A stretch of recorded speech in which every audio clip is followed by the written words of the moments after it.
Hello friends, welcome to defence matrix. तो हमारे रक्षा मंत्री द्वारा कुछ इंपॉर्टेंट ट्वीट्स किए गए हैं जिसमें वो इंपॉर्टेंट डिफेंस प्रोजेक्ट्स को डिस्कस कर रहे हैं। खासकर इसमें जेट इंजन्स को लेकर उनके द्वारा कुछ चीज़ें कही गई हैं जिस पर चर्चा करना ज़रूरी है।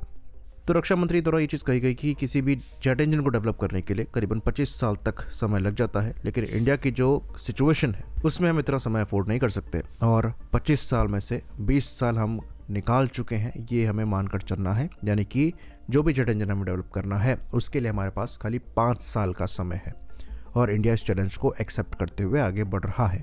तो रक्षा मंत्री का ये कहना है कि आने वाले 5 सालों में हमें वो करके दिखाना है जो कि दूसरी कंट्रीज ने 20 साल में किया है।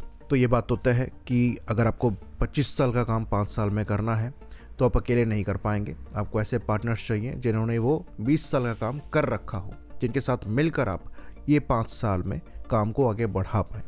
और इसलिए आगे बढ़ते हुए उन्होंने 2 कंपनीज का नाम लिया है। पहले उन्होंने कहा कि यूके के साथ आगे बढ़कर हम एरो इंजन डेवलपमेंट के लिए जॉइंट स्टडी कर रहे हैं, यानी कि रोल्स रॉयस के साथ यहाँ पर हम काम कर रहे हैं। साथ में फ्रांस के साथ मिलकर एरो इंजन के मामले में नेशनल एरो इंजन मिशन के तहत प्रोसेस चालू हो चुका है। तो रोल्स रॉयस भी यहाँ पर डिस्कशन में है, पर फ्रांस के साथ हम एक लेवल आगे बढ़कर प्रोसेस स्टार्ट कर चुके हैं। और इसलिए आमका के जब इंजन की बात आती है तो साफरान का नाम ऑफिशियली भी ले लिया जाता है। लेकिन जिस तरीके से इंडिकेशन यहाँ पर मिल रहे हैं, ऐसा लगता है कि दोनों कंट्रीज के साथ मिलकर हम काम कर सकते हैं।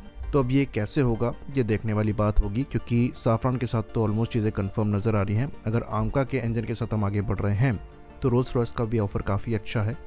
सुनने में आ रहा है कि मरीन इंजन भी वो ऑफर कर रहे हैं, लेकिन फ्रांस एक सेफर बेट है क्योंकि अमेरिका के दबाव में फ्यूचर में यूके प्रोग्राम से पीछे हट सकता है। पर फ्रांस के साथ आप एक इंडिपेंडेंट फॉरेन पॉलिसी एक्सपेक्ट कर सकते हैं, तो वो अपने टर्म्स में कमिटमेंट पे खड़े रह सकते हैं, ये मानकर चला जा सकता है। खैर, यूके भी काफ़ी एडवांस टेक्नोलॉजीज में, और अगर किसी दूसरे प्रोजेक्ट में यूके के साथ हम काम कर सकें तो हमें कोशिश करनी चाहिए आगे बढ़ते हुए इनके साथ हम काम करें। तो बात दोनों से चल रही है, पर प्रोग्रेस यहाँ पर ज़रूरी है।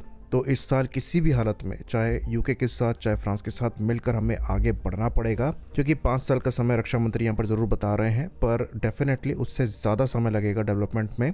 एटलीस्ट आप 10 साल तक मान के चलिए, और इतना समय हमारे पास नहीं है आमका के डेवलपमेंट को देखते हुए।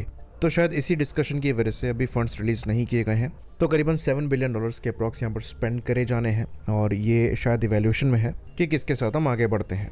बाकी रक्षा मंत्री द्वारा GTRE की फैसिलिटी को भी विजिट किया गया, जहां पर उन्होंने कावेरी डेरिवेटिव इंजन्स को भी देखा और GTRE द्वारा किए जा रहे काम को भी देखा।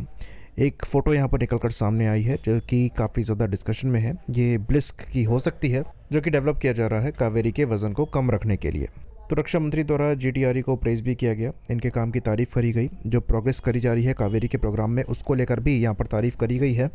तो ये बात हम आपको बता दें कि कावेरी प्रोग्राम खत्म नहीं हुआ है, ये चीज़ हम जानते हैं। इसको KDE यानी कि कावेरी डेरिवेटिव इंजन प्रोग्राम में कन्वर्ट कर दिया गया है, जिसके अंतर्गत बिना आफ्टर बर्निंग वाले वर्जन को बनाया जा रहा है, जो कि घातक UCAV में इस्तेमाल होगा।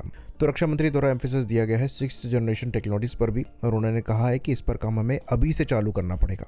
तो कई लोग इस चीज़ को FCAS से रिलेट कर रहे हैं, पर हमें ऐसा लगता है कि वो टेक्नोलॉजी पर काम करने की बात कर रहे हैं। FCAS प्रोग्राम में शामिल होने की बात या इंडिकेशन वो यहाँ पर नहीं दे रहे हैं। तो अभी हम जो काम कर रहे हैं ये 5th जनरेशन इंजन को लेकर कर रहे हैं, जिसके अंतर्गत साफरान के साथ मोस्ट लाइकली आमका का 5th जनरेशन इंजन बनेगा। लेकिन हमें 6th जनरेशन इंजन पर भी काम करना पड़ेगा, जिसके अंतर्गत जो थ्रस्ट टू वेट रेशियो है ये बढ़कर 14 का पहुंच जाता है, और इंजन आपका वेरिएबल साइकिल का हो सकता है, जिसकी वजह से एफिशिएंसी भी यहाँ पर अच्छी खासी मिल जाती है। बाकी हाई इलेक्ट्रिकल पावर प्रोड्यूस करने वाला इंजन भी होना चाहिए, जिस पर रोल्स रॉयस की महारत है। तो हमारा ये मानना है कि साफरान के साथ हम 5th जनरेशन इंजन के लिए आगे बढ़ सकते हैं, और रोल्स रॉयस के साथ मिलकर हम 6th जनरेशन के इंजन पर काम कर सकते हैं। तो जितना पैसा हम इक्विपमेंट्स को खरीदने में लगा रहे हैं, उसके हिसाब से ये 2 प्रोग्राम हम पैरेलल में चला सकते हैं, और R&D पर इतना स्पेंड करना फ्यूचर प्रूफिंग के लिए बेहतर रहेगा।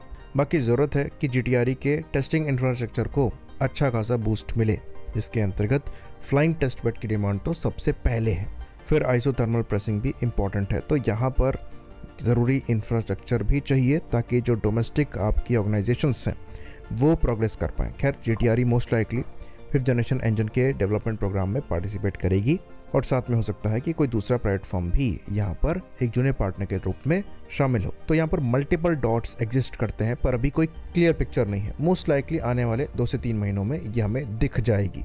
आई होप इन्फॉर्मेशन यहाँ पर क्लियर रही हो। इसी बात पर इस वीडियो को हम खत्म करेंगे। लाइक करिए, सब्सक्राइब करिए। जय हिंद।